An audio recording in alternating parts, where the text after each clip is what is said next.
Even though it was close, I don't understand how you say it's a two-person race and just bypass Ron DeSantis when he got more votes than you in Iowa. She's doing better in New Hampshire than Ron DeSantis. And here's the thing. We've cited those polls that show that in the general election, Nikki Haley would actually do better against Joe Biden than Donald Trump would. And, you know, to that point, actually, there are Democrats who think that Nikki Haley would be the harder candidate to beat.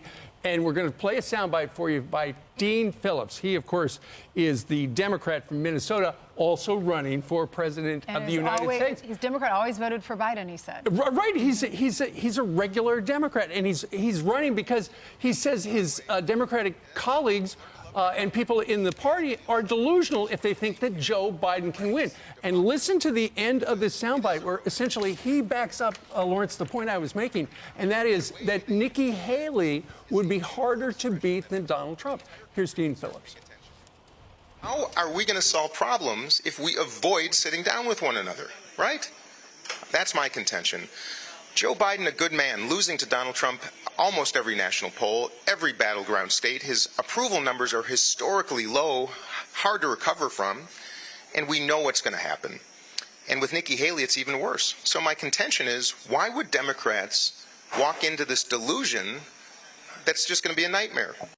And he also took on the Democratic National Committee. He's like, who are these people? Why are they rigging the election? I mean, they basically picked Joe Biden out in 2020. This guy was nowhere in New Hampshire and there was nowhere in Iowa. They just said, we got to stop Bernie Sanders.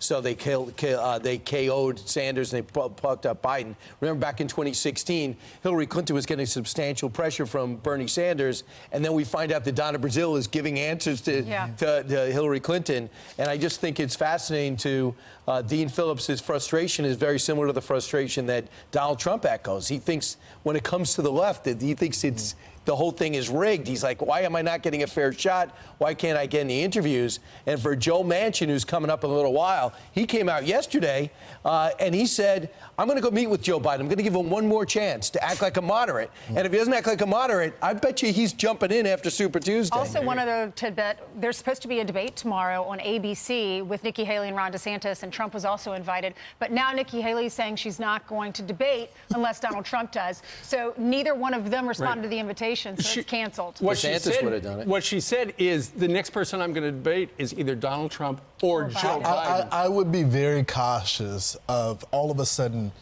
projecting yourself as the front runner in this race. You've got to. And I think, how is she acting as the front runner when the votes don't add up right there? She's losing in her own state of South Carolina. I don't understand how she bases it on just a New Hampshire poll, one poll, not RCP or average right now. What I'm suggesting, Lawrence, is if you're running for president, you got to think you could win. You got to think you are going to be the There's first two people in the race. It's got to be up here. Bypassing a person that Republicans, although they're going with Donald Trump right now, think is the stronger conservative and a Republican primary, and saying, I'm going to stiff arm you and I'm just going to focus on Donald Trump.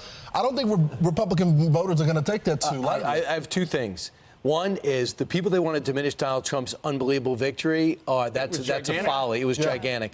And number two is I don't think either one, DeSantis or Haley, should drop out. They have a right to compete as long as they have some money. And I think DeSantis deserves a lot of credit. He did a town hall last night in CNN. He said, I'll debate on Thursday.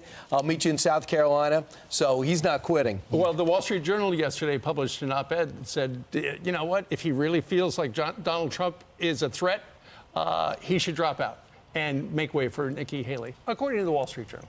All right. But he drops out. The theory is every one of his voters goes to Trump because Haley's more of a traditional conservative. Let's see what happens. Right. It's getting exciting. We're going to be in New Hampshire in a couple of days, and it's going to happen all over again. I'm Steve Ducey. I'm Brian Kilmeade. And I'm Ainsley Earhart. And click here to subscribe to the Fox News YouTube page to catch our hottest interviews and most compelling analysis.